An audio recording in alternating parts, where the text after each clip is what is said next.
Cavay tatı, cavay tatı, cavay tatı, gel. Deməli, maşallah olsun kampanyamız hələ ki bitmək üzrədir. Yəni bu günlərin deyəsən axırıncı gün olmalıdır.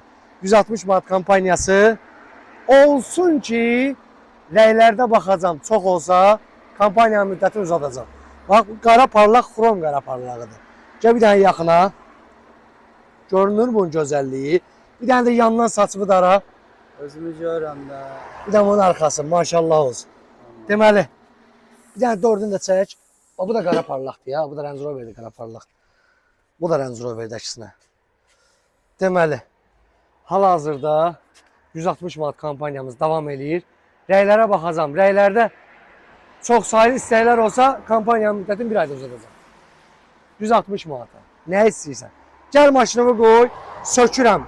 Diskləri qumlamı ilə, yəni lazerlə, boyalarla təmizləyirəm. Toz boyu ilə rəngləyirəm. Belə bir gözəllikdə qarasını vururam, lakını vururam. Maşını da təkərlərin üstünə bağlayıram, yola salıram.